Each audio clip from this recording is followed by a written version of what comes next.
Welcome back to my channel, where real story takes its time. Let's get into it. My name's Nick. I'm 28, and if you told me a year ago that I'd be recording my own family just to protect myself, I'd have laughed. But after what's happened, I've learned that sometimes the people who swear they love you the most are the ones who'll twist the knife the deepest, then pretend they're the ones bleeding. Growing up, I used to think our family was just a little passionate. That's what Mom always called it when arguments erupted over dinner or when my older sister, Rebecca, got what she wanted while I got told to be more understanding. She's 5 years older than me, always had a sharp tongue and a way of turning every situation in her favor. If something went wrong, she'd find a way to make it my fault. And Mom would sigh and tell me to let it go. Nick, she's your sister. Dad wasn't really in the picture after the divorce. He called on birthdays, sent the occasional check, and that was about it. So it was just the three of us, me, Mom, and Rebecca. For most of my childhood, I thought that was enough. I didn't realize how much I was bending myself to fit into a family dynamic that never really had room for me unless I was useful. It started to become obvious when I got my first job out of college. I was working as a technician at a local IT company, not making a fortune but earning enough to help Mom when she needed it.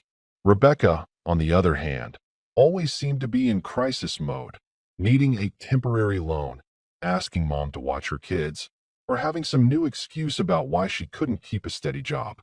She had 2 kids with her husband, Adam, and somehow, despite their constant money problems, they managed to afford weekend trips, new furniture, and a kitchen renovation that fell into their laps. The first time I realized just how different our standards were was on Mom's birthday 2 years ago. I'd saved up to buy her a necklace. Nothing fancy, but thoughtful. When she opened it, she smiled softly and said, "You shouldn't have spent so much." Rebecca then handed her a framed photo of her family and made a big show of how memories are more valuable than material things. Mom teared up and hugged her, calling it the most heartfelt gift. I remember sitting there, feeling that familiar sting of being dismissed. It wasn't about the necklace, it was about the double standard. When Rebecca gave something, it was love. When I did, it was excessive. Things got worse after Adam lost his job last year. Rebecca started visiting Mom more often, always looking stressed, always with some story about how they were trying their best. And every time, Mom would sigh and dip into her savings to help out. I'd tell her, "Mom, you can't keep enabling them. You need to think about your own future." But she'd just shake her head and say, "You don't understand, Nick. You don't have kids. You'd do anything for family." Then, 3 months ago, Mom called me one evening sounding anxious. "Nick," she said, "I need your help. The bank's been sending letters. I'm behind on the mortgage payments." I remember sitting on the edge of my bed, my stomach dropping.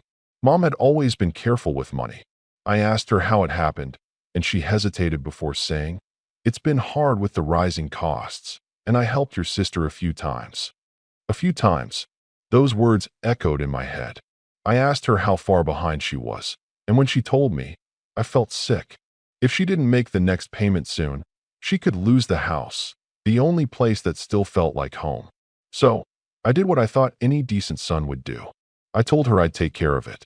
I went to the bank, took out a small personal loan under my name, and covered what she owed.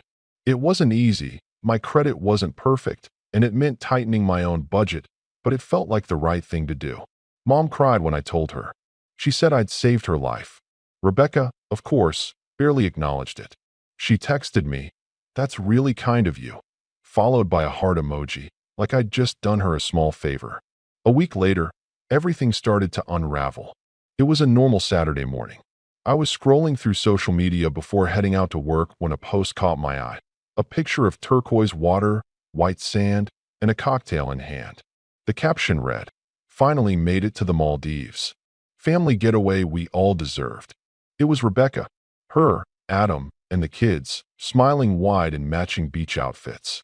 I blinked at the screen, thinking it had to be a throwback. But the timestamp said 2 hours ago. I just sat there, staring. My heart was pounding.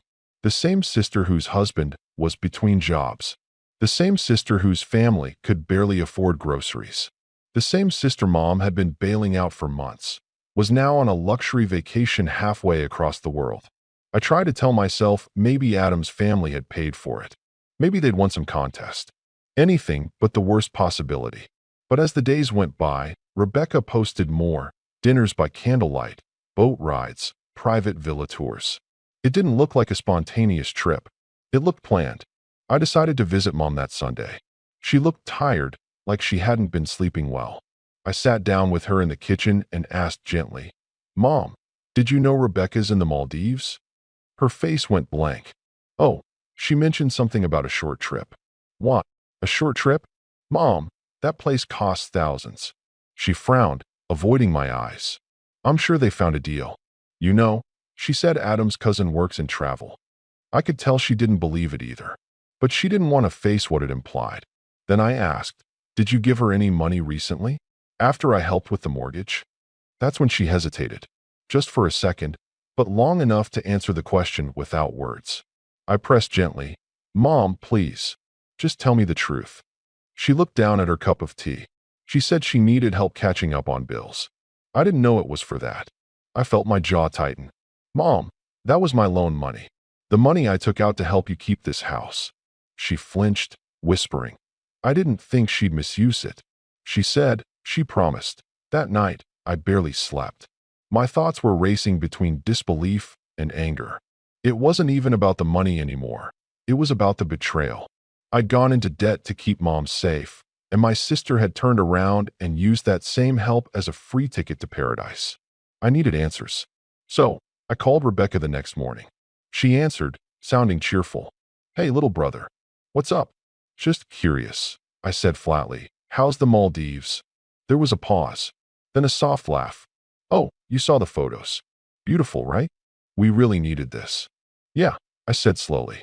"Crazy thing, though, I thought you guys were broke."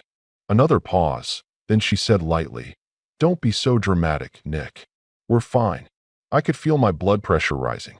Fine enough to fly halfway across the world a week after Mom nearly lost her house. She sighed. "Oh, come on. Mom told you. She worries too much. We helped her out before, remember? It's family. We all help each other." Her tone was so casual it made me sick. "So where did the money come from, Rebecca?" There was silence on the line, followed by a low chuckle. "You did, bro, technically." I froze. "What did you just say?" She laughed again, like it was a joke. "Relax. Mom wanted to help us get back on our feet. You gave her that money to help, right? Well, she helped us. So really you helped too." I hung up before I said something I'd regret. That was the moment something in me shifted. I'd always try to keep the peace, to stay the reasonable one. But hearing her say that, so smug, so entitled, snapped something inside me. I realized they both saw me as a resource, not a person. Someone to fix their mistakes. Someone who'd always say yes. But not this time. Because what Rebecca didn't know was that I'd been recording that entire phone call. And when I showed up at Mom's house later that week, I had every intention of using it. When Rebecca arrived that evening, still sun-kissed from her trip, the first thing she said when she saw me was, "Oh, don't tell me you're still upset about that money." I looked her dead in the eye and said quietly, "Tell the truth about what you did, or leave right now." She sneered. "You always make yourself the victim." Mom watched silently, torn. I unlocked my phone, hit play, and set it on the table. Seconds later, my sister's voice filled the room. Her laugh, her words, her arrogance. For a moment, the only sound in the room was my sister's voice echoing from the phone. It replayed that exact line, her smug laughter, her words dripping with entitlement.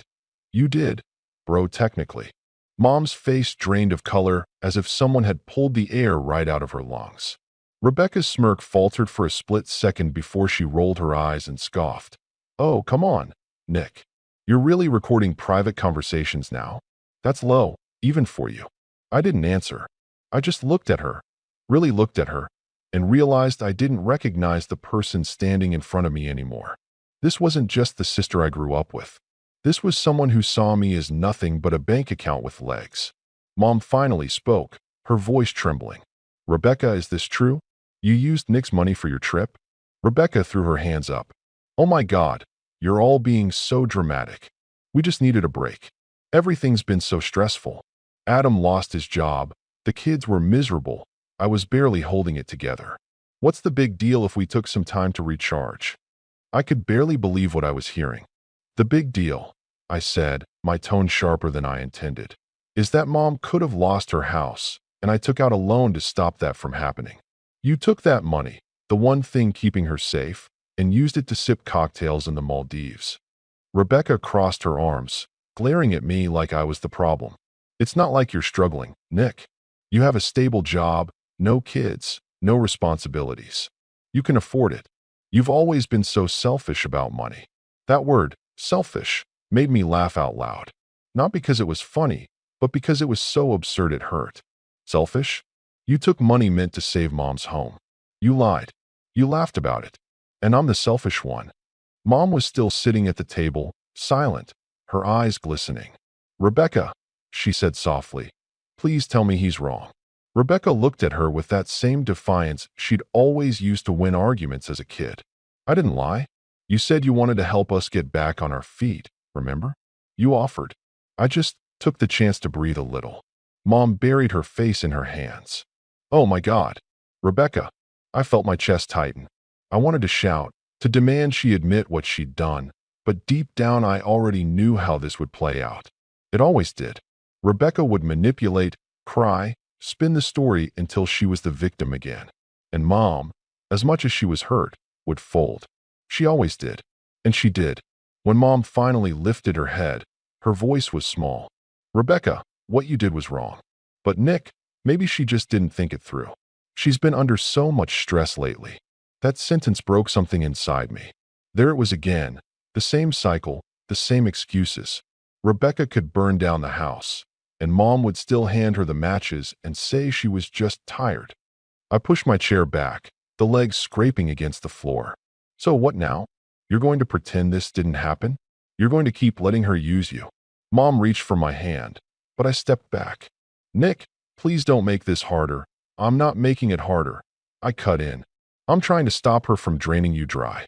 You're going to end up with nothing, Mom. Rebecca laughed quietly. You talk like you're the savior of the family. Maybe if you weren't so obsessed with control, we wouldn't have to hide things from you. Hide things? I repeated. You mean steal things? Wow, she said, throwing up her hands. Steal? Seriously? You're unbelievable. You act like you're perfect. Nick, but you've always been jealous of me. Admit it. Jealous. That word hit me like a slap. Jealous of what? The endless drama? The manipulation? The way she made everyone else clean up her messes?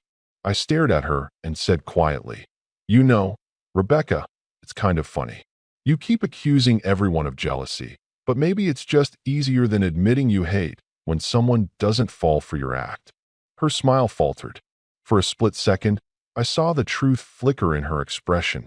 Insecurity, guilt, maybe even fear. But it disappeared as quickly as it came. She turned to Mom. See how he talks to me? He's always been like this. He thinks he's better than me. Mom didn't respond. She looked torn, her eyes darting between us. Both of you, please. This isn't helping. I wanted to say more, to shout the truth until she finally saw, but I knew it was useless. So I left. For days, I ignored both of their calls. I needed space to think, to breathe. But the silence didn't last long. Rebecca started posting again, not just photos, but captions. Family is complicated, but we always have each other. Grateful for people who forgive instead of judge. The comments from her friends made my stomach twist. You're such a great sister. You're always there for everyone. And then, 2 weeks later, Mom called me again. Her voice was shaky. Nick, your sister's been going through a hard time. She told me you're still angry. Can't you just let it go? Let it go. I asked, incredulous. Mom, she stole from both of us. She's family, she said weakly. You don't just cut off family. But that was the thing. I wasn't the one cutting anyone off. They'd been cutting me out for years. This was just the first time I'd noticed the bleeding. The real breaking point came a month later. Mom called to invite me over for Sunday dinner. She said Rebecca would be there, and she wanted us to make peace. Against my better judgment, I agreed. A part of me hoped that maybe, finally, Mom would stand her ground. Maybe Rebecca would apologize. Maybe things could be fixed. I arrived a few minutes early. Mom was setting the table, humming softly. She seemed calmer, almost hopeful. "I'm glad you came, Nick," she said. "Let's just have a nice evening, okay?" I nodded, trying to push the tension out of my mind. Rebecca arrived shortly after, all smiles, carrying a dessert box like nothing had ever happened. She kissed Mom on the cheek, glanced at me, and said, "Wow, you actually came. Didn't think you'd show your face after that stunt." I clenched my jaw. "What stunt?" "The recording," she said, smirking. "It was such a betrayal, Nick. Who does that to their own sister?" "Someone who's tired of being lied to," I said evenly. She rolled her eyes. "You're unbelievable." Dinner was tense. Every conversation felt like walking on glass.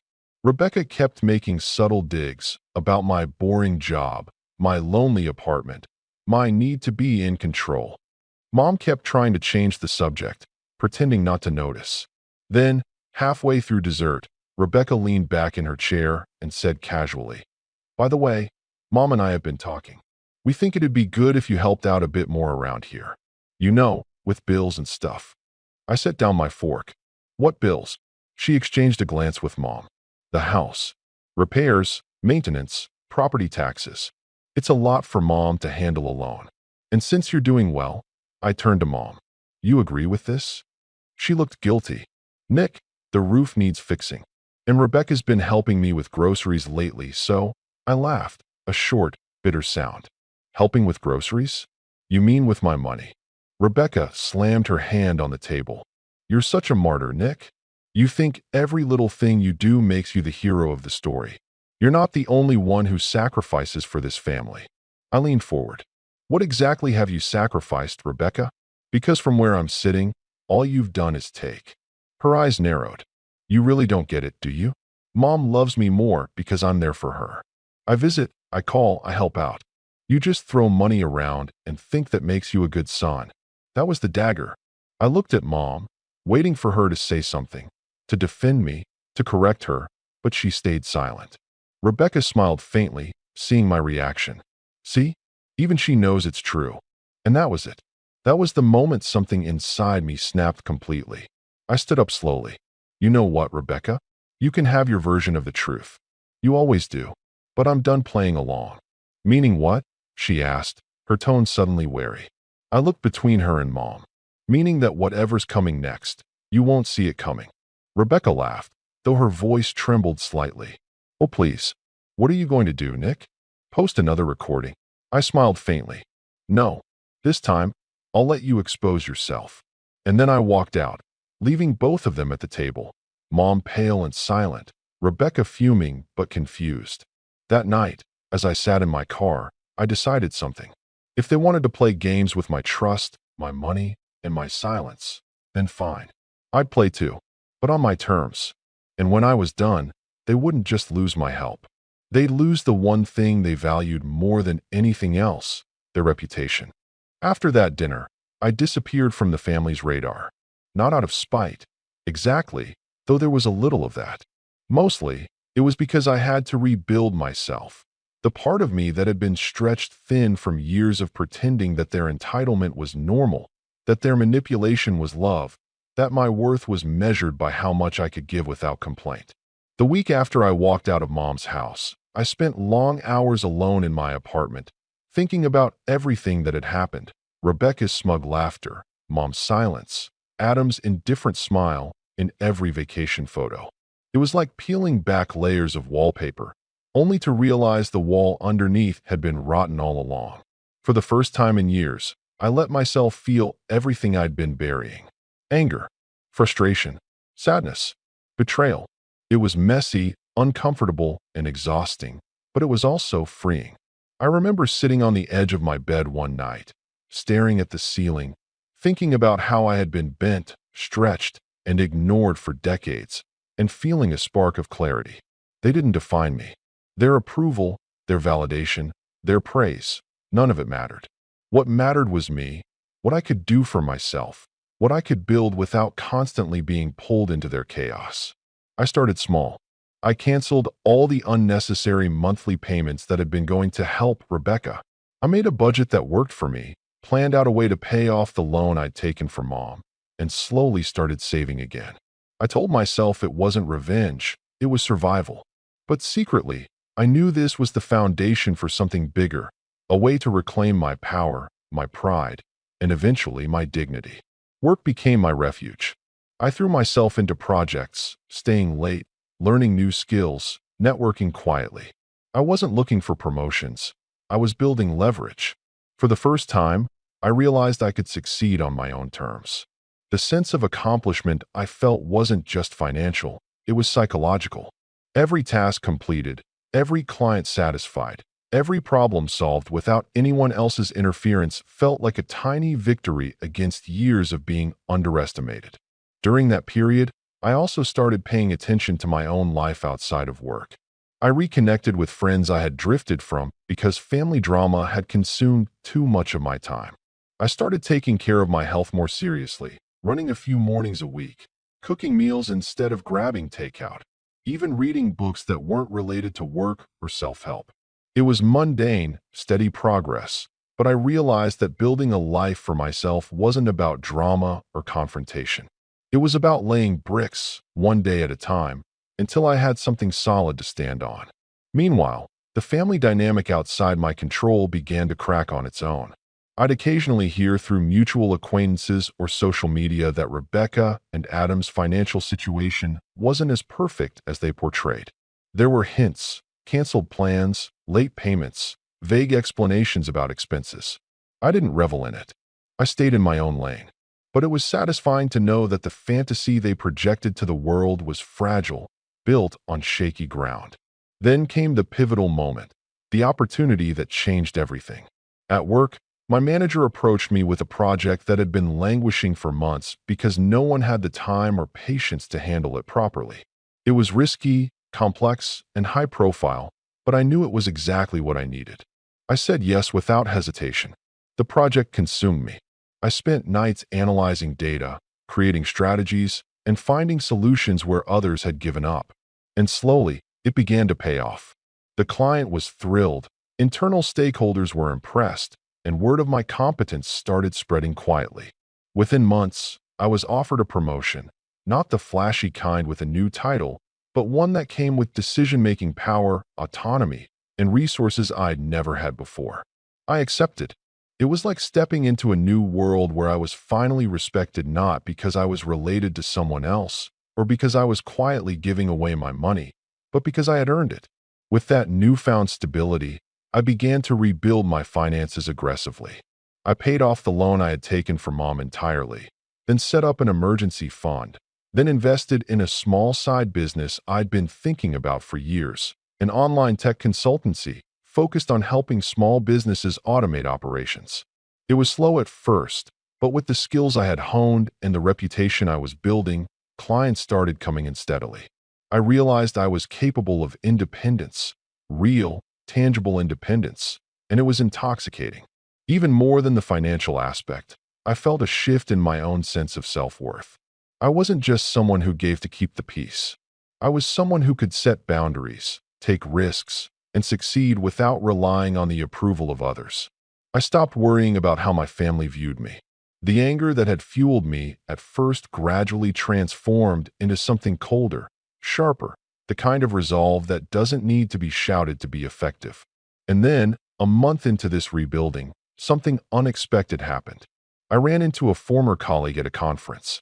He asked how things were going, and I mentioned, almost casually, that I'd started consulting on the side. His eyes lit up.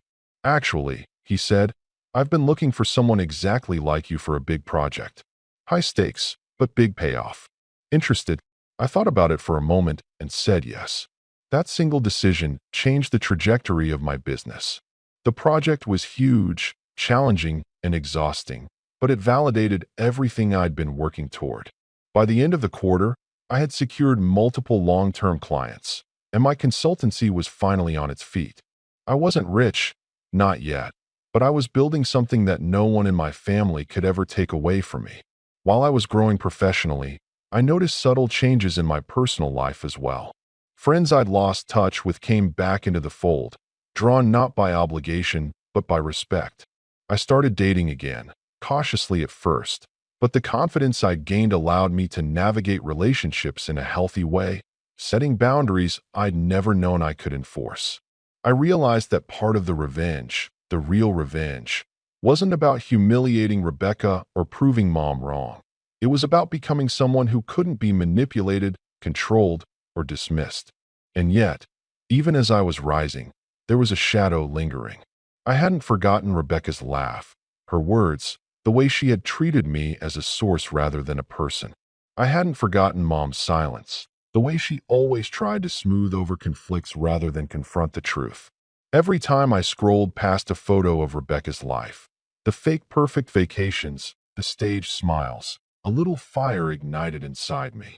Not the raw, reactive fire of anger, but a calculated, measured one.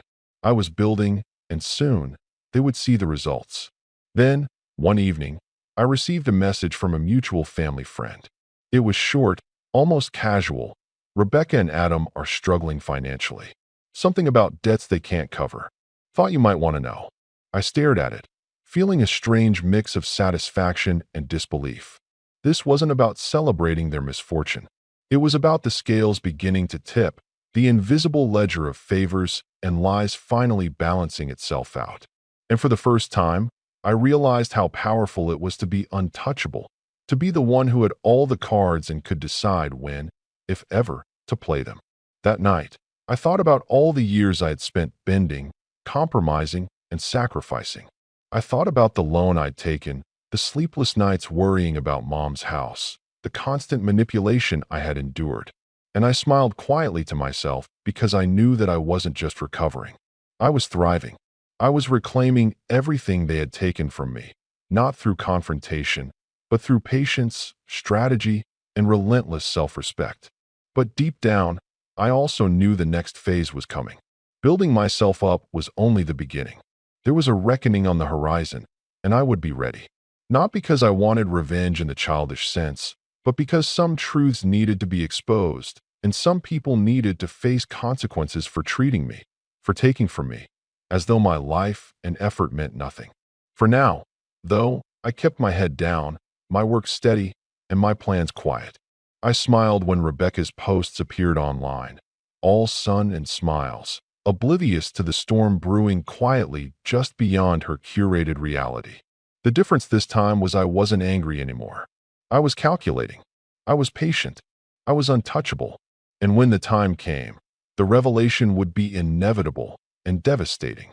After months of quiet rebuilding, the real work began, not the kind with spreadsheets and client calls, but the slow, meticulous kind that requires patience, nerve, and the willingness to lean into discomfort. I wasn't interested in theatrics for the sake of spectacle. I wanted a result that would make the truth unavoidable. The first step was to make sure my facts were bulletproof. I'd always kept copies of the loan paperwork in my bank statements, but I started digging deeper. Timestamps, transfer memos, emails I'd sent to Mom when I arranged the loan, the messages where Rebecca thanked Mom for her help, little notes and emojis that suddenly looked different when seen in context. There's a strange clarity that comes from assembling a record. You stop telling yourself stories about people's intentions and start looking at what they actually did. The more I compiled, the more the pattern revealed itself. A series of casual omissions, evasive answers, and then outright lies. It was ugly, but it was true. I printed everything, organized it into binders, and made digital backups. Control, I realized, begins with certainty. Next came allies. I had been careful not to bring my new life into the family drama. Partly because I wanted to be independent, partly because the fewer loose ends I left, the cleaner my eventual move would be. But allies don't always have to be family, and truth is far easier to prove when you have people who can corroborate the story.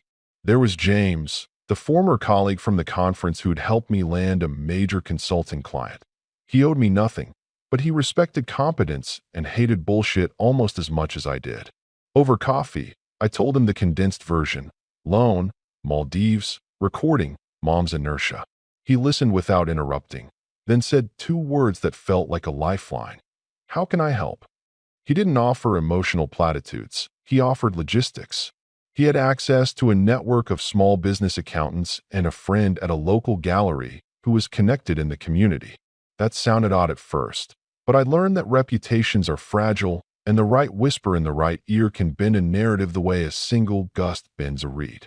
I asked him to keep everything quiet, and he agreed.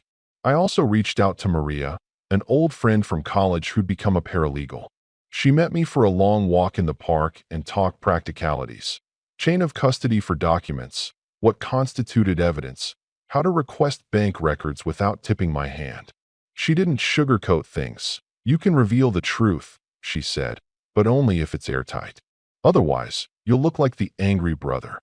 That stung, because I knew she was right. The point wasn't humiliation, it was accountability. She agreed to guide me through the steps for requesting formal records and advised how to phrase requests to the bank so they couldn't wave it off as a family dispute. I found myself grateful for the kind of help that was competent and unemotional. It steadied me. While I gathered proof and professional counsel, I also worked to rebuild Mom's autonomy so that when the time came, she could stand on her own without being gaslit into doubt. It wasn't about forcing her to choose between us. It was about making sure she had the tools to see clearly. I met with her under the pretense of helping plan some home repairs, innocuous things that gave us a chance to talk in practical terms about her finances. I taught her how to read bank statements line by line. I showed her the binder of documents I'd assembled, but only the parts that concerned her mortgage and the loan I'd taken out. I didn't want to overwhelm her with betrayal. I wanted to give her facts so she could make decisions. She was hesitant at first, as if the reality of what had happened would shatter something in her. But then she surprised me. She asked questions. She took notes. It was a small, quiet reclamation of agency, and it felt like watching someone wake up to sunlight after years of living with the curtains half drawn. Financial leverage was important, but so was timing. I didn't want to confront Rebecca in the heat of a petty outburst or a family dinner where feelings would cloud judgment. I wanted a moment when the truth would land where it mattered, among people whose opinions could not be swayed by charm or tears. In our small town, social capital still mattered. Rebecca thrived on it.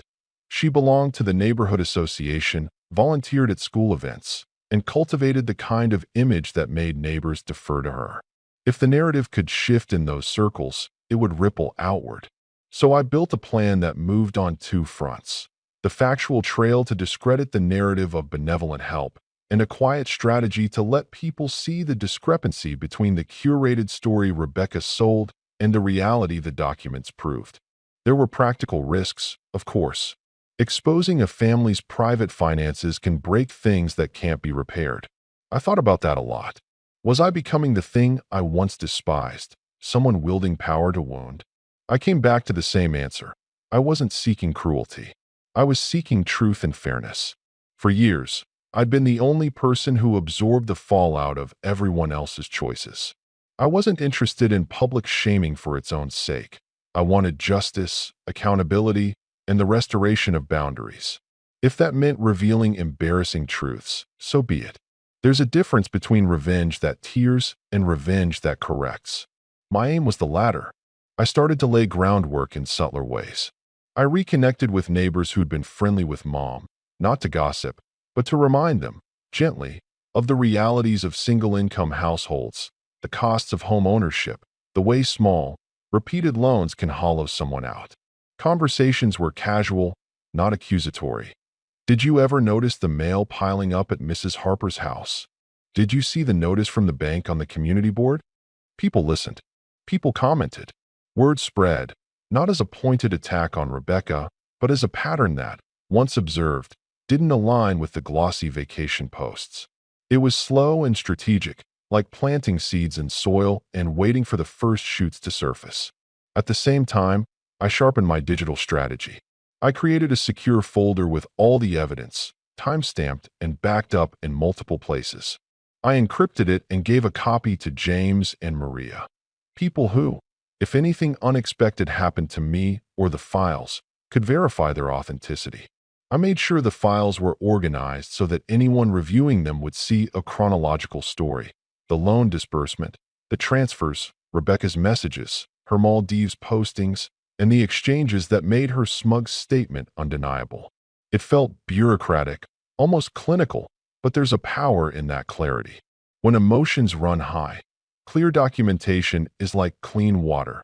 It reveals whether something is muddied or pure. The turning point in the setup came when I learned that Rebecca had been planning a community appreciation party, a charity-ish affair at the local community center where she, as a volunteer coordinator, would be honored for her generosity and service. It was the perfect altar for her carefully cultivated image. People smiling, speeches praising her devotion, neighbors applauding her supposed sacrifices. I almost laughed when I was told, of course she would do something like that. Of course she'd step into a spotlight where her narrative would be reinforced. The universe has an ironic sense of timing. That's when the plan hardened into specifics. I would attend the event. I would not storm the stage. I'd never pull a public stunt that would let her paint me as unstable. Instead, I would ensure that the people who mattered, the town council members, the PDA president, a few mutual friends who respected truth, received a copy of the dossier in advance. I planned to meet privately with a couple of them before the event, hand them the evidence, and let the weight of unvarnished facts do the rest. For the community, it wouldn't be about me attacking Rebecca. It would be about reconciling the gap between deed and reputation. Those who cared about fairness would have the chance to examine the record and make their own judgments. There was one more piece, Mom. I had to be certain she was ready. This was not a move I could make without her consent. The revelation would force her to choose, stand with the comforting story she'd been holding on to, or face the betrayal and its consequences. I spent long evenings with her, not pressuring but preparing, walking her through what might happen and what it would mean. She cried. She protested. She feared losing the family she loved. But when I saw her finally look at the binder and meet my eyes with that weary, fierce clarity, I knew she understood. If the event was the sword, she agreed to be the shield. She wanted truth, even if it hurt. In the last days before the party, everything felt taut, like a drawn bow. Small coincidences unnerved me. A neighbor I'd barely spoken to suddenly offering to help with the community center setup. Rebecca posting a carousel of perfect photos with her kids and a caption about giving back. I checked the dossier one more time, breathed through my nerves, and made sure everyone who needed to see it had received it in confidence. James promised to be there, not as muscle, but as a witness. Maria sent a text. If you need me to subpoena anything, I will. But for now, let the evidence speak. Mom hugged me in the kitchen, the way she used to when I was a kid after a nightmare. Be kind, she said quietly. I nodded, though kindness felt like a strange costume to wear when you'd been planning a reckoning. On the morning of the event, I felt oddly calm. I dressed in a shirt that didn't shout, jeans that didn't show off, neutral, unremarkable. It felt right. The power of this wasn't in theatrics. It was in the reveal of truth. I drove to the community center and parked a few blocks away so I could walk in like anyone else. The center was buzzing, folding chairs, volunteer t-shirts, banners celebrating community heroes. Rebecca was already there, glowing in the way people do when they're certain the world sees them as they want to be seen. She hugged neighbors, posed for photos, and laughed in that breathy way she used to disarm anyone who asked too many questions. My heart thudded in my chest as I stepped through the doors. I had the binder in my bag, the encrypted files mirrored on a thumb drive in my pocket. I caught sight of James near the back, the PDA president chatting with a local councilman, and a few familiar faces I'd intentionally included on the distribution list. The air felt electric with possibility and peril. Rebecca was taking the stage for her introduction. The room hushed. She smiled like a queen. I moved toward the exit. I had promised Mom I wouldn't make a scene, but then she looked directly toward where I stood and her expression shifted. For a second, vulnerability crossed her face before she smiled again, as if she'd dismissed whatever thought had flickered. That second felt like an open door. I sat back down, my fingers tightening around the handle of my bag. The plan was set, the players in place, and the truth ready to be given a home. As Rebecca began her speech, praising community spirit and talking about gratitude, my phone buzzed in my pocket. I glanced down. A message from Maria. They reviewed the records. Ready when you are. Then another. PDA president just texted. Meeting in 10. My breath shortened. This was it. I could stand up now, hand the binder to the PDA president, let the quiet machinery of verification start, and watch the carefully built facade begin to fracture. Or I could wait, let Rebecca finish her speech, and risk her pivoting, explaining away, weaving new lies. I looked up at Rebecca's smiling face, at Mom in the third row with hands clasped so tight her knuckles were pale, and felt the swell of something that wasn't just anger anymore. It was the knowledge that every choice I'd made, every late night, every saved paycheck, every calculated ally, had led to this room where truth could finally meet audience. I stood up, my chair creaking in the hush, and started walking toward the table where the PDA president sat, the binder heavy in my bag, and the world narrowing to the single act I was about to commit. I stepped toward the table with the binder, each footfall calm, deliberate, while the room held its breath, oblivious to the storm that was about to descend. Rebecca was finishing the opening line of her speech, extolling the virtues of community service and generosity. She paused mid-sentence and scanned the audience, her eyes landing on me. I could see the brief flicker of recognition, a shadow of unease, before she smiled again, confident, untouchable. That confidence would unravel, and I would be patient in letting it happen. At the table, I placed the binder in front of the PDA president, making sure my hands were steady. You requested documentation regarding the loan my sister used for her Maldives trip? I said calmly. No one had to know the extent of the emotion coursing through me. My tone was neutral, almost bureaucratic, which lent an extra weight of authority. A few whispered murmurs went around the room. The PDA president, a woman who had always valued fairness over feelings, opened the binder and began scanning it. I didn't speak another word. The evidence, timestamps, transfers, screenshots, and messages told the story better than I ever could. Rebecca's smile faltered, then vanished entirely as she saw the first few pages. "Nick, what is this?" she asked, her voice rising slightly, a mix of shock and indignation. "I believe it's the story you've been hiding," I said evenly. "Everything's here, laid out in full detail."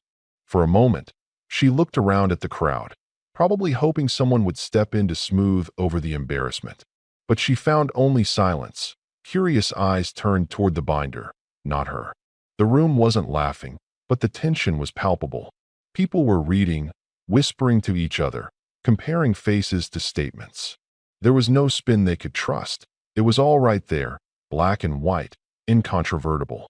"Nick, this is private," she sputtered, her face going pale. "How could you?" I interrupted. "It's private only in the sense that truth is inconvenient for you. What's not private is the reality you've been presenting to everyone, that you were helping, sacrificing, and living modestly. The truth, as you can see, is something else entirely." The PDA president looked up from the binder. "Rebecca, are you aware of these transactions?" Her voice was calm, but carried the weight of authority. She flipped through page after page of emails and bank statements, shaking her head slightly. "If these are accurate, then your reputation in this community needs some clarification." Rebecca's face twisted, a mix of fury and desperation. "This is insane. You're trying to ruin me in front of everyone. This is ridiculous, Nick. Mom said you were being dramatic."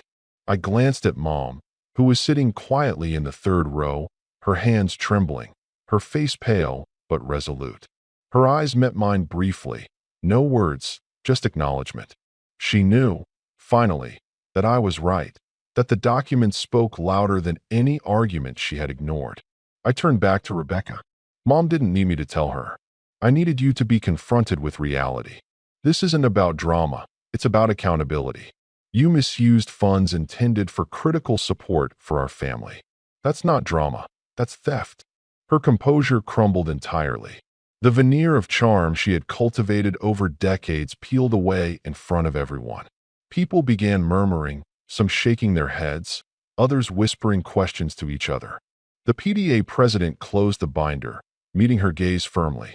"Rebecca, I think you need to explain to these people what's been happening. and perhaps consider restitution. Restitution. The word hung in the air. I didn't say a word because I didn't have to. I had planted the seeds for her downfall, and now the soil was fertile with her own missteps. She looked around, seeing the judgment forming quietly but firmly in everyone's eyes. And finally, for the first time, she felt small. Not a single person in the room was defending her. She had relied on assumptions of loyalty and manipulation, but the truth is its own force, and it had no interest in favoritism. She stammered, then tried to pivot. It was supposed to be a loan for family needs. I shook my head. It was supposed to preserve Mom's home. You took that money and used it for yourself. That's not a miscalculation, Rebecca. That's a decision, and it had consequences. The room stayed silent, absorbing the words. Her usual allies, neighbors, acquaintances, were visibly uncomfortable. No one wanted to side with someone who had clearly misrepresented facts in such a blatant, self-serving way. People were whispering, looking through the documents, nodding at one another. The ripple effect had begun. Rebecca's face turned red with anger and humiliation. She attempted to regain control, raising her voice, trying to redirect attention. You think you're so perfect, Nick. You've always been so obsessed with control. But it didn't work. This time, the room didn't bend. This time, authority and evidence spoke louder than her theatrics. Her credibility, the fragile image she had curated for years, was cracking under the weight of indisputable proof. The PDA president interjected gently but firmly. Rebecca, the facts speak for themselves. Your personal interpretation of events does not change what the records show. The whispers grew louder, neighbors shaking their heads, some avoiding her eyes entirely. She stumbled over words, attempting to explain herself, but the more she spoke, the more the audience saw the pattern, not the narrative she wanted to sell. Years of carefully cultivated charm evaporated under the harsh light of truth. And then came the final blow, a call from her own financial advisor, who had been looped in quietly by Maria. He confirmed the same discrepancies I had documented: withdrawals for personal vacations, unexplained transfers, and loans taken without full disclosure. By the time the advisor's call ended, Rebecca was visibly shaking, looking around the room as though seeking a miracle. There was none. I leaned against the wall quietly, observing the aftermath. People weren't mocking. They weren't laughing. They were simply aware. Awareness is more powerful than ridicule. Awareness changes perception, and perception, once shifted, cannot be undone. Mom exhaled slowly, the tension in her shoulders loosening slightly. She had been terrified of confrontation, worried about family chaos. But seeing the truth unfold, she finally allowed herself to relax, if only slightly. The chain of lies and entitlement that had shadowed our family for years was finally exposed, and she could see the reality of who Rebecca was. Rebecca sank into her chair, the glow of confidence entirely extinguished. For the first time, I saw vulnerability, fear, and disbelief collide in one person. She had relied on manipulation, on charm, on quiet coercion, and now she had nothing. She was untethered, facing a room full of people who could no longer be swayed by false narratives. I didn't gloat. I didn't yell or accuse. I simply observed, calm, as the dominoes fell. This was strategic, clinical, precise. Justice didn't require theatrics. It required preparation and the courage to see it through. Later, after the event, I met Mom outside. She hugged me quietly. "You did what I never could," she whispered. "Thank you." I nodded, feeling the weight of years of frustration lift slightly. The fallout for Rebecca was immediate and inevitable. The PDA removed her from leadership positions, citing a need for transparency and trust. Word spread through the neighborhood and the school board, rumors verified by the documents. Invitations she had taken for granted vanished. People who once deferred to her judgment now questioned it. Her family, previously enablers, began to reevaluate their complicity quietly. For me, nothing had changed in terms of my integrity. I didn't feel triumphant in a petty sense. I felt balanced. The scales had finally evened. I had shown, in the calmest, most deliberate way possible, that manipulation and entitlement do not trump truth and preparation. I hadn't screamed. I hadn't publicly humiliated anyone. I had simply provided the facts and allowed the natural consequences to unfold. Months later, Rebecca had retreated from the social circles she once dominated. Mom's home remained secure, stable, and entirely under her control, thanks to careful planning and some long overdue boundary setting. I continued building my career and business, unburdened by family debt or the expectation that I would sacrifice my life to prop up someone else's. And the most satisfying part? The moment of revelation. The moment when the truth landed so squarely, so inescapably, that no excuses, no tears, no manipulations could erase it. It was quiet, precise, and complete. A victory built on patience, intelligence, and self-respect. I looked at the binder one last time, now neatly archived in my office, and smiled faintly. Years of patience, planning, and preparation had led to this moment. The lesson was clear. Power lies not in anger or reaction, but in strategy, persistence, and truth. And as for Rebecca, she would think twice before underestimating anyone again. I leaned back in my chair, took a deep breath, and finally allowed myself to feel it, the calm, unshakable satisfaction of justice served. The scales were balanced, and I had won. I'm Kevin, 42, and I guess you could say I've spent most of my life learning the hard way that sometimes family isn't who you're related to. It's who actually shows up for you. I grew up as the oldest of two boys, the one who was always expected to set the example, while my younger brother, Matt, was treated like some kind of prodigy. You know the type. Parents hang his school drawings on the fridge like they're museum pieces, while mine got quietly tossed in the trash the next day. I used to laugh it off as favoritism back then, but as we got older, the pattern never changed. It just got crueler. Matt was the golden ticket in my parents' eyes. When he flunked out of college, they said he was finding his path. When I took a steady job right after high school to support myself, they said I'd settled too soon. When he got married, my parents practically financed the entire wedding.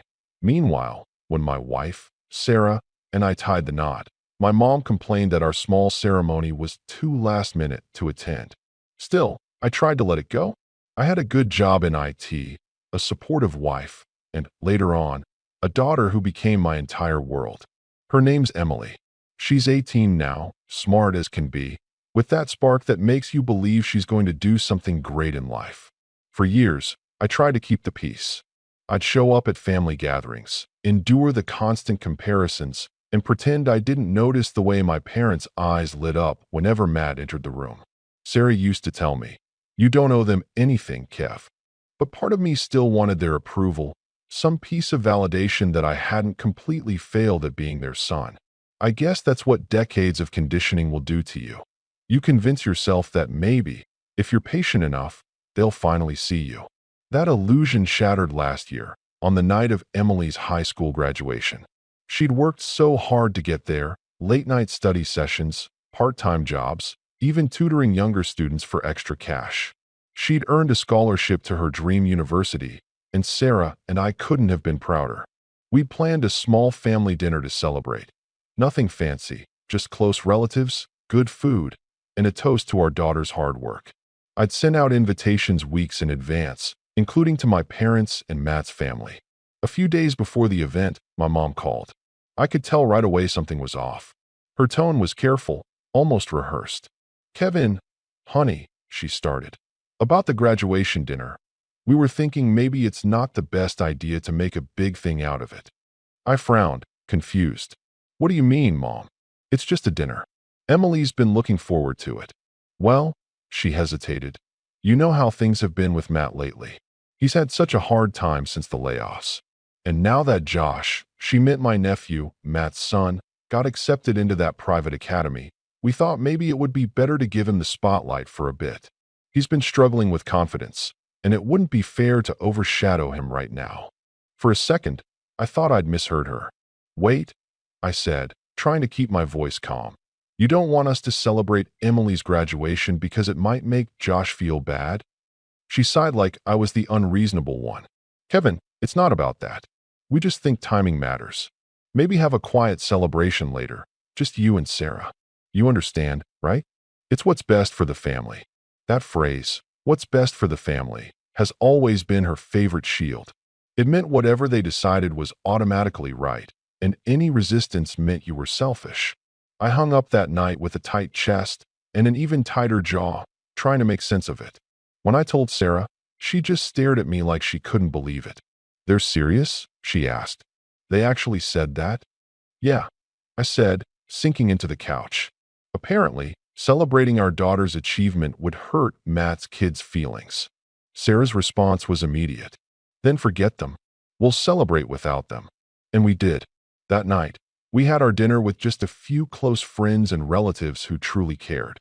Emily was radiant in her graduation gown, smiling as she held her certificate, and for a while, I forgot about my parents entirely. But deep down, I couldn't shake the hurt. They didn't even call to congratulate her. Not a text, not a card. Nothing. The next time I saw my parents was at a family barbecue a few months later, hosted at Matt's place. It was supposed to be casual, but it felt more like a stage production centered around him and his family. My mom bragged nonstop about how Josh is so advanced for his age, and Matt's thinking of starting a new business. When she finally looked at me, she gave a half smile and said, "How's your little one doing? Settled into that small college, right?" "University," I corrected quietly. "And yeah, she's doing great." "Oh, good," she said, already turning back to Matt. It was a small moment, but it said everything. Sarah caught my eye across the table, silently shaking her head. Later that night, as we drove home, she said, "Kev, you've been trying to earn their love for 40 years. I think it's time you stopped."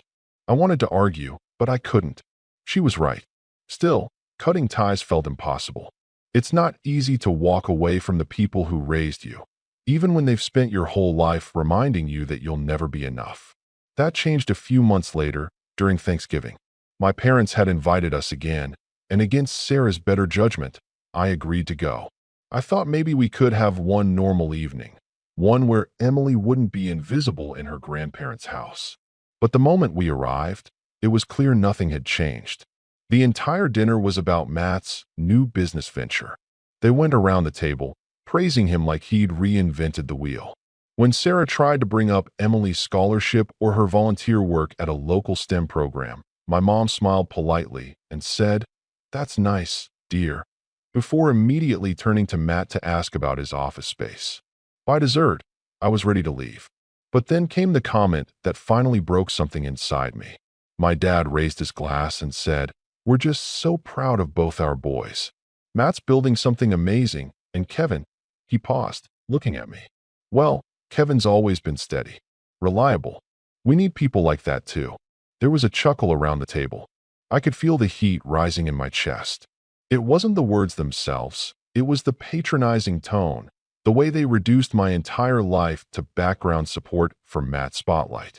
Emily went quiet beside me, her eyes cast down at her plate. That was the night I walked away, not just from dinner, but from them. I stood up, thanked my parents for the meal, and said calmly, "You'll never have to worry about my reliability again." Sarah followed, and Emily quietly grabbed her coat. We left without another word.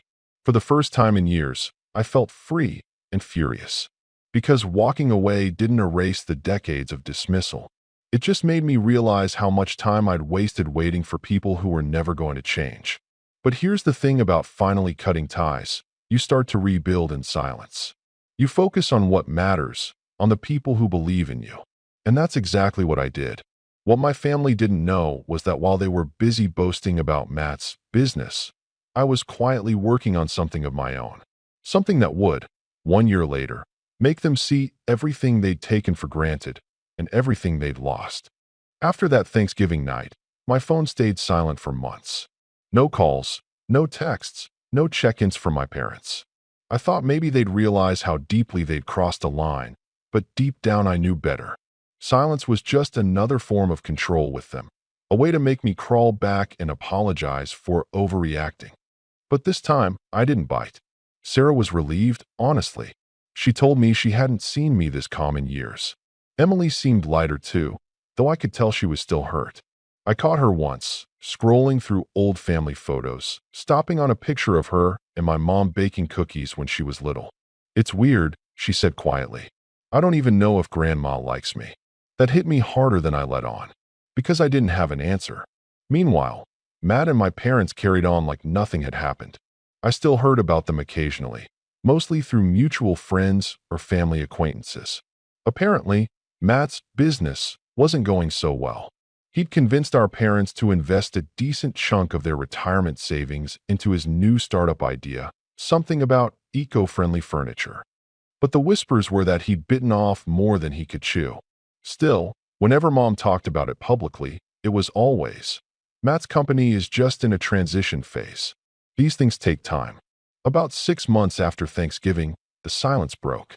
Mom called me one afternoon while I was at work. Her voice was bright, chipper even, which was always a bad sign. Kevin, how are you, sweetheart? We've missed you. I leaned back in my chair, staring at the ceiling. Missed me? That's funny. Haven't heard from you since November. Oh, well, you know how busy we've been, she said quickly, as if to wave away half a year. Listen, we were hoping you could come by Sunday. We're having a little family dinner. It's been too long. I hesitated. Is Matt going to be there? Well, of course, she replied. He's family, Kevin. Don't be difficult. I almost declined, but something in her tone caught my attention. She wasn't just inviting me out of goodwill. There was something she wanted. Against my better judgment, I agreed. Sarah didn't love the idea, but she didn't stop me. Just promise me you won't let them get to you again, she said before I left that Sunday. When I arrived, everything felt off. The house looked different. Boxes stacked near the hallway, papers scattered on the counter. Dad was sitting in his recliner, glasses low on his nose, scrolling on his tablet like he didn't even notice I'd walked in. Mom greeted me with her usual too-tight hug, that kind of hug that feels more like possession than affection. Matt was already there, looking unusually nervous. He'd gained weight, his hair a little thinner, and his usual smug grin was replaced with something more forced. Kev, he said, clapping me on the shoulder. Good to see you, man. Been a while. I nodded stiffly. Yeah, it has. We all sat down for dinner, and for the first 20 minutes, things were awkward but tolerable. My mom talked about her garden, Dad about some new medication, the usual filler conversation. Then Matt cleared his throat. So, I wanted to share some news, he began. Business has been tough lately. Market's not what it used to be, but I've got a new plan. Bigger, better, more sustainable. Mom nodded enthusiastically. He's been working so hard, Kevin. You wouldn't believe the potential this has. I forced a polite smile. That's great, Matt. I hope it works out this time. He gave me a strange look. Actually, that's kind of why we wanted you here tonight. The words landed like a stone in my stomach. We? I asked slowly. Mom leaned forward, folding her hands. Kevin, your brother's company is on the verge of something wonderful, but he just needs a little extra help to get through the next few months. I blinked, incredulous. Help? As in money? Well, yes, she said as if it were obvious. You've always been the responsible one. You've got savings, a steady job. Matt just needs a bridge loan. He'll pay you back once his investors come through. Matt nodded earnestly. It's a sure thing, Kev. We've already got interest from a couple of angel investors. I just need to make it through this quarter. I couldn't believe what I was hearing. After everything, the favoritism, the insults, the disregard, they had the nerve to call me back just to fund his failing business. Let me get this straight, I said slowly. You ignored my daughter's graduation, dismissed everything she achieved, treated us like background noise, and now you want me to bail Matt out. Mom's smile faltered. Kevin, this isn't about the past. This is about families supporting each other. Funny how that only applies when Matt needs something. I shot back. Dad finally looked up from his tablet. Don't take that tone with your mother. She's just trying to help your brother succeed. You've always been so sensitive, Kevin. That word, sensitive, was one they'd used all my life whenever I dared to speak up. Sensitive for wanting fairness. Sensitive for wanting acknowledgement. Sensitive for not letting them walk all over me. I set my fork down, my appetite gone. You know what's funny? I said quietly. I spent years thinking I wasn't enough for you. But the truth is, I was just never useful to you in the way Matt was. Mom's expression hardened. That's not true. We love you equally. Equally. I laughed bitterly. You couldn't even celebrate your granddaughter because it might upset your favorite grandson. That's not love. That's hierarchy. For a moment, no one spoke. Then Matt sighed dramatically. Come on, Kev. Don't make this a big thing. It's just a loan. You can afford it. Something in me snapped. You're right, I said, standing up. I can afford it. But I won't. Because I've finally learned the difference between family and parasites. Mom gasped like I'd slapped her. Kevin, how dare you speak to your brother like that? He's a grown man, I said coldly. He doesn't need me to protect his ego anymore. I left before they could say another word. My hands shook the entire drive home. But underneath the anger was something else, relief. For the first time, I didn't feel guilty for standing up for myself. I didn't hear from them again for a while after that. But the fallout came, quietly and cruelly, just a few weeks later. It started with whispers in the extended family group chat. Subtle digs at my attitude, little remarks about how I'd abandoned my parents when they needed me most. Then came the phone calls from relatives I barely spoke to, asking why I couldn't just help Matt out. How? It's not about money. It's about family. My parents had spun the story completely, painting me as selfish and cold-hearted while conveniently skipping the part where they'd emotionally neglected my daughter and demanded I bankroll my brother's failing company. The real blow came when Emily got wind of it. She'd gone to visit my parents on her own, against my advice. I just want to see them, Dad, she said. I miss how things used to be. I warned her that it wouldn't go well, but she was hopeful. When she came back, she didn't say a word for an hour. Then she broke down crying.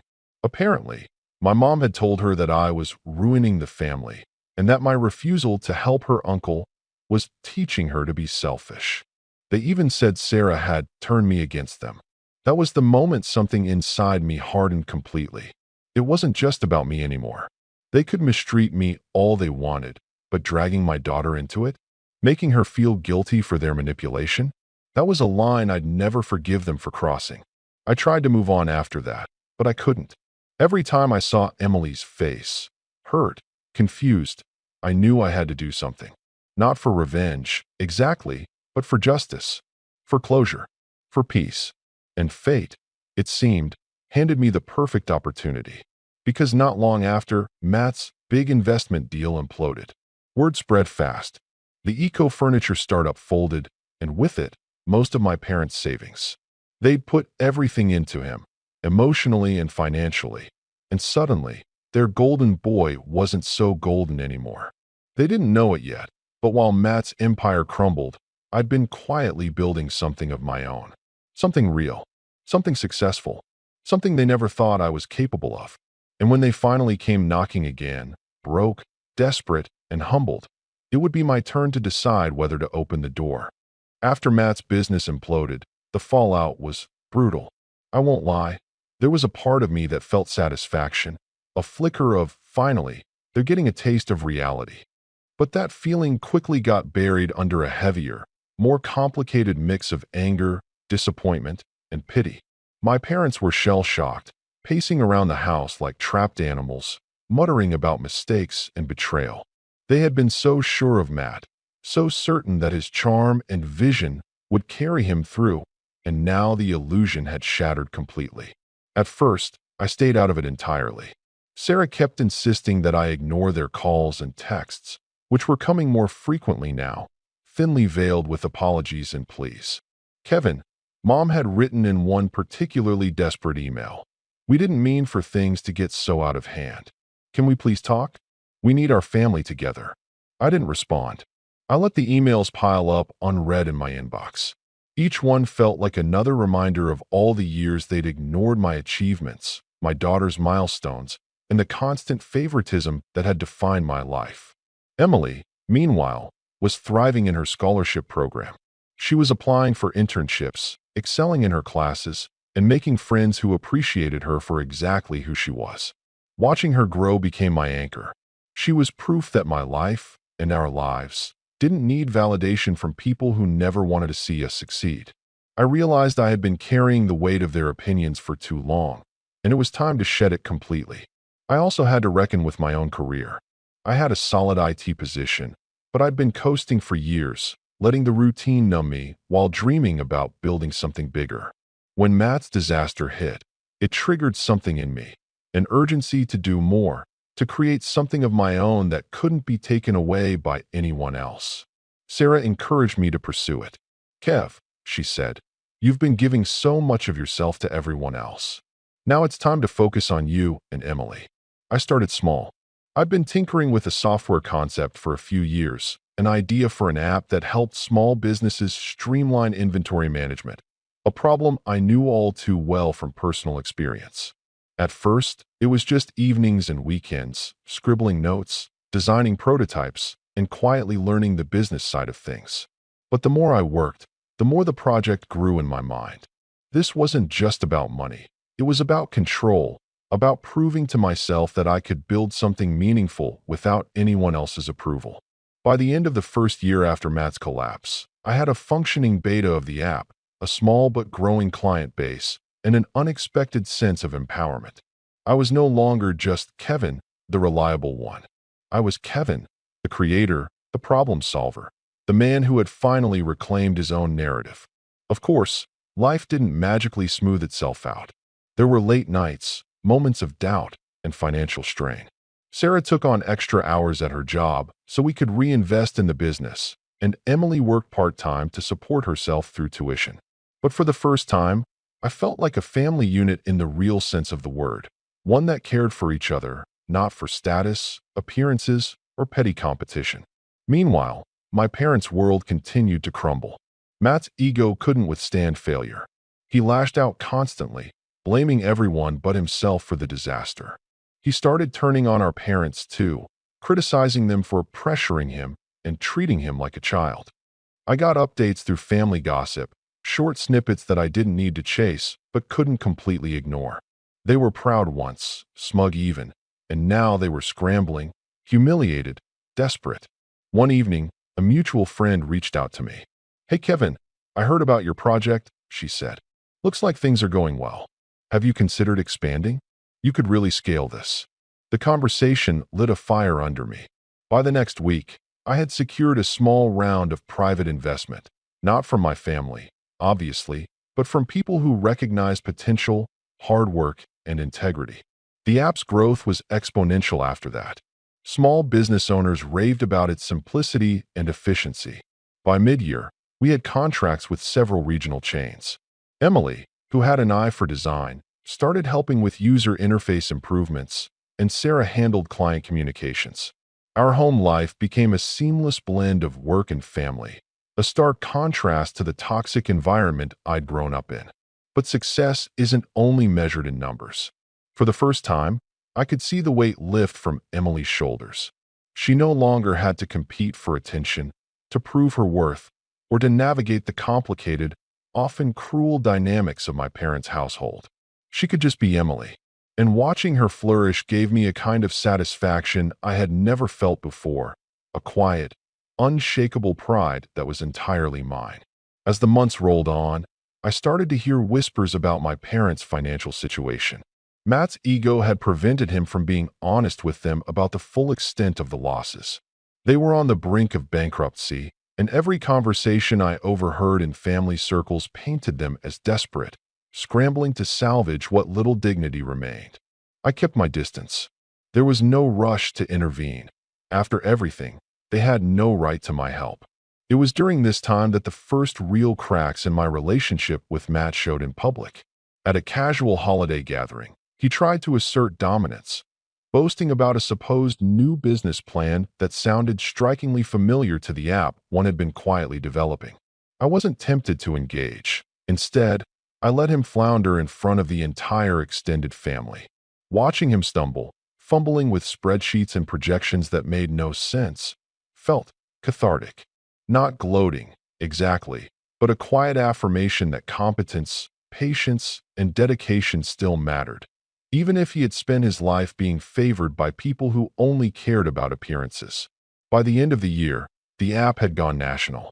Small businesses across the country were signing contracts, leaving glowing reviews, and recommending our platform.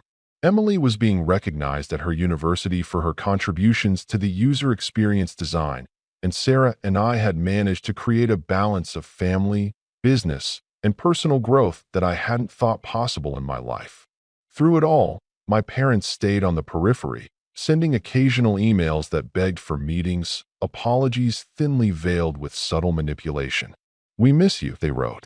"We don't want to lose our family." I never replied. I knew that anything I said would be twisted into proof of ingratitude or arrogance. They didn't want reconciliation, they wanted access. And the moment finally came where I realized the real power shift had happened. While Matt was floundering, desperate, and finally realizing the consequences of his actions, I had quietly built something solid, something they could never take from me. My parents, who had treated me like a background character in their story, had no idea that the roles had reversed. I wasn't just surviving, I was thriving.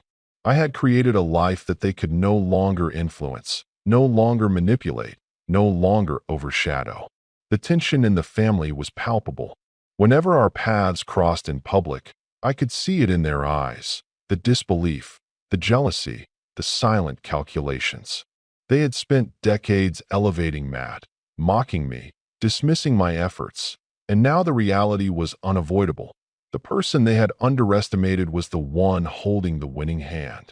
It was during one of these rare public encounters that my mother whispered under her breath, thinking I couldn't hear, "I never thought he'd amount to anything." I smiled politely, letting her words hang in the air, knowing full well that the entire dynamic had shifted. They had spent their lives trying to control and diminish me, and now they were powerless to stop what I had built. And yet, despite all the progress, the satisfaction, and the independence, there was still one final piece missing. The moment when Matt, my parents, and the rest of the family would fully understand that the life they had always thought they were shaping for themselves was now mine, and theirs to watch crumble quietly from the sidelines. But I didn't act immediately. I let the anticipation build. The power of silence, of quiet success, was far more effective than any impulsive confrontation. After months of quietly building my life, I realized I had something my family never gave me: control. Not just over my business or finances, but over my narrative. For the first time, I was the one who dictated the terms. And with that control came an undeniable clarity.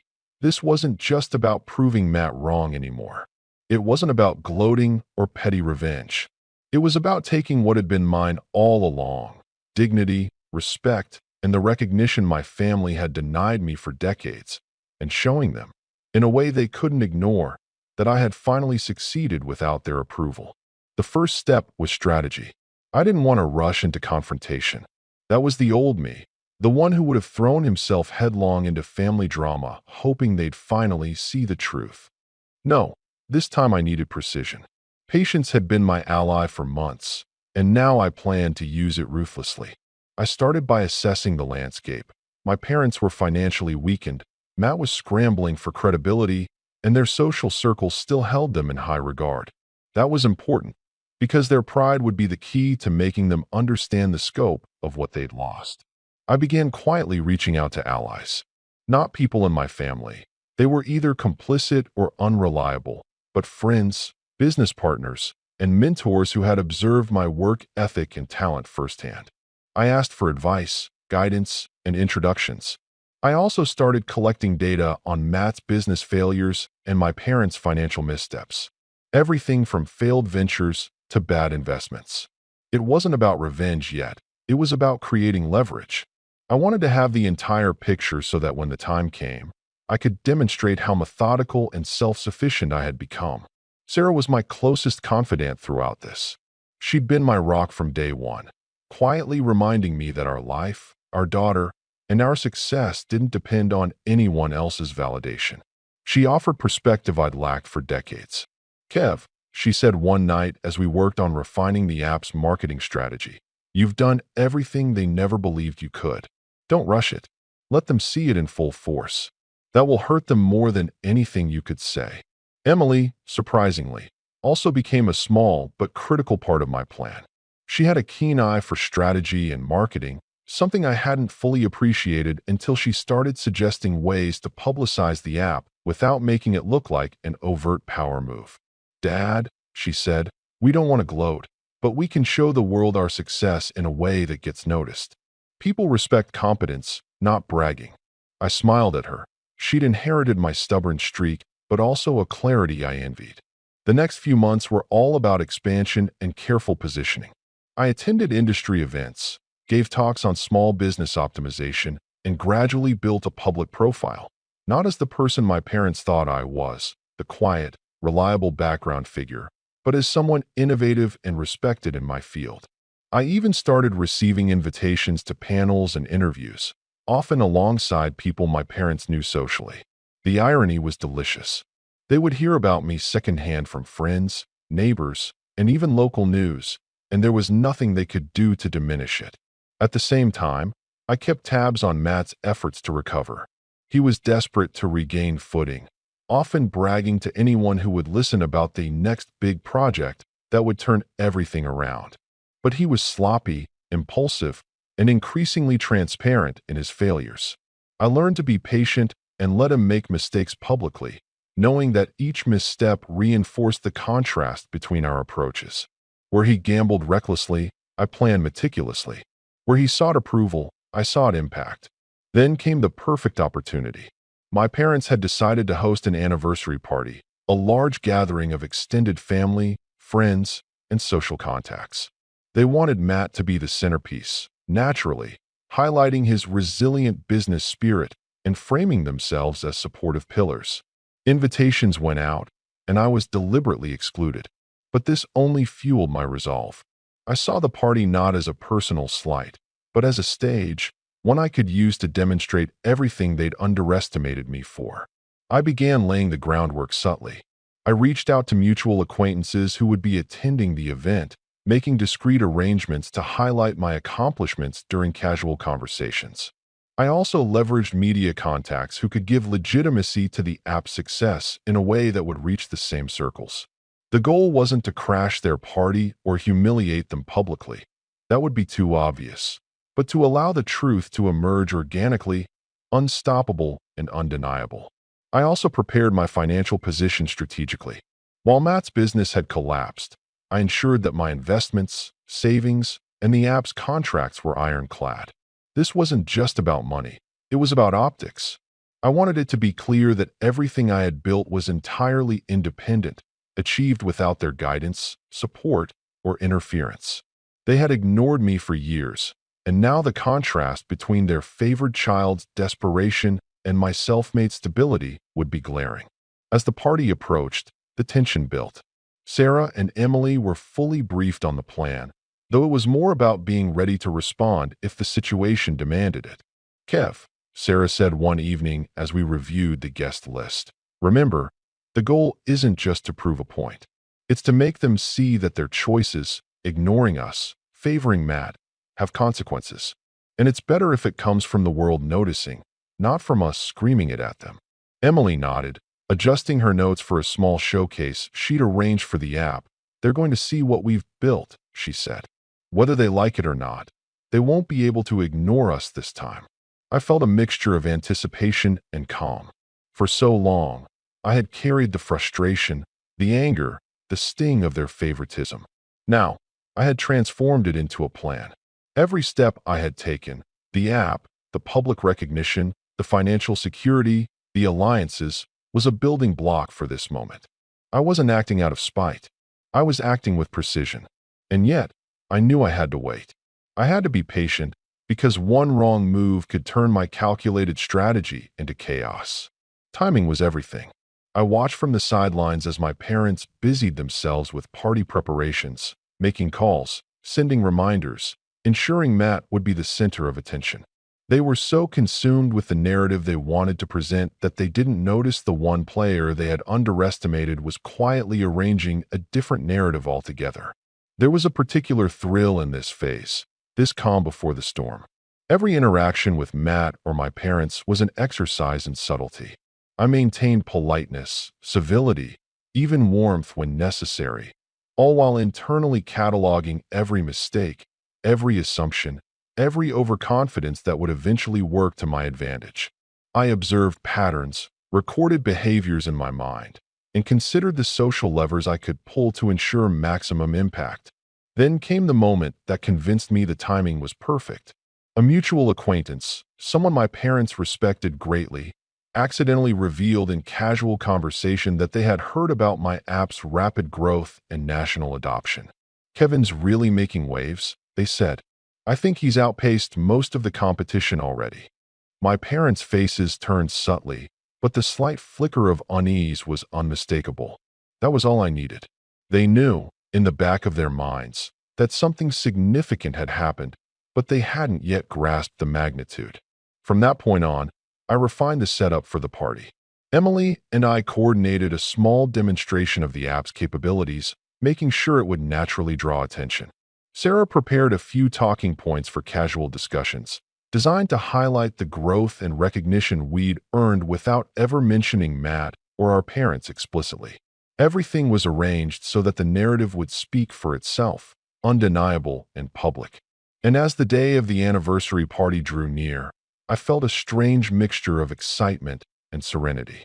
For the first time in my life, I was not at the mercy of my parents' whims, their favoritism, or their outdated ideas of what success meant. I had built something lasting, something undeniable, and I was ready to let the moment unfold.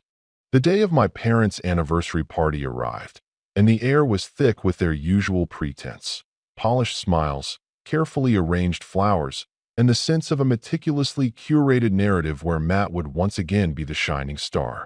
They had no idea that the narrative had shifted, that I now held the pen. Sarah and Emily and I arrived just as the gathering reached its peak. I dressed conservatively.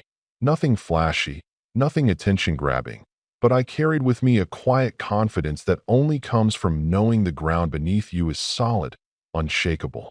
From the moment we entered, I noticed the subtle shifts in their expressions. My parents' eyes flickered toward me, scanning for signs of weakness or insecurity. There were none. Matt's smug grin faltered almost imperceptibly when he saw the poised calm in my demeanor.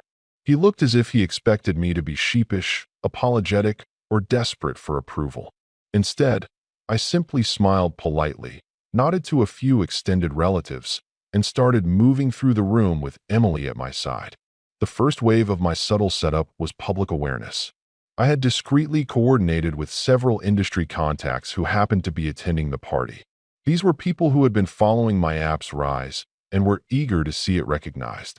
When conversation turned to business, inevitably it did, because Matt and my parents never failed to bring up their successes. These guests naturally steered the discussion toward me. "Kevin's project is incredible," one said, casually glancing at my parents. "He's expanded nationally in under a year, and his client satisfaction ratings are off the charts." Another chimed in, "Yeah, he's been featured in multiple industry publications and is already mentoring younger entrepreneurs."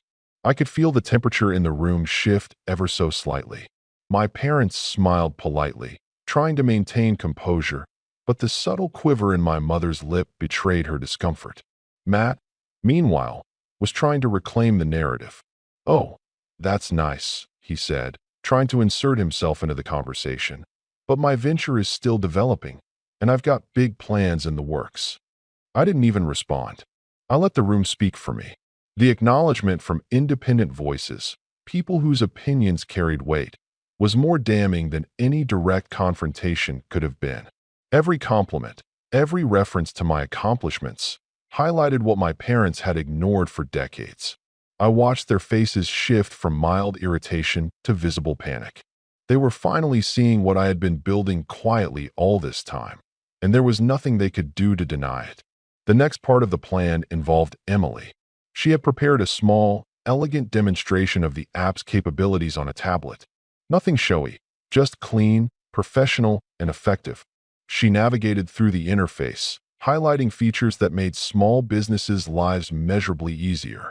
Each step was met with nods, murmurs of approval, and pointed questions from attendees genuinely impressed by her expertise.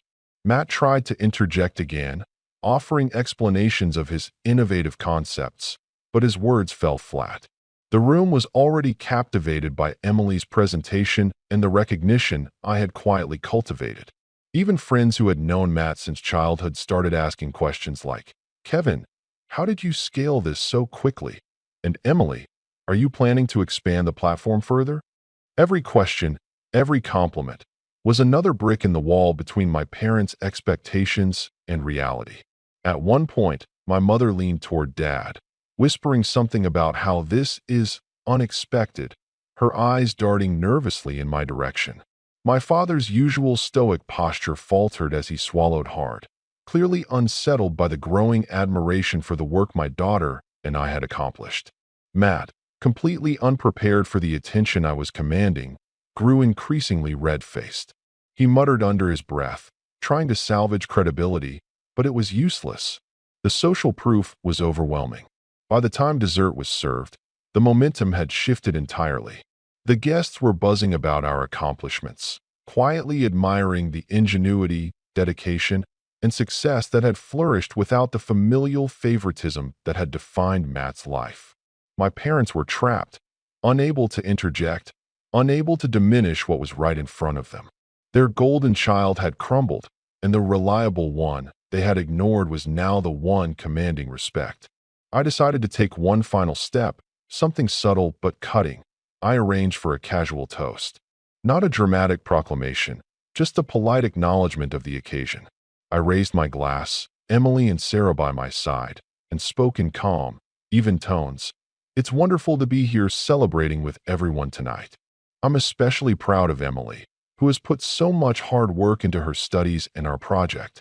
Watching her grow and contribute to something meaningful has been the highlight of my year." There was a pause, a collective acknowledgement from the room. My parents' forced smiles twitched, trying desperately to maintain composure. Matt's jaw tightened. I could see the realization dawn in his eyes. The life they had always elevated him for, the praise and admiration that had once been his alone, was now centered entirely on me and my daughter. The irony wasn't lost on anyone who had witnessed their previous behavior over the years.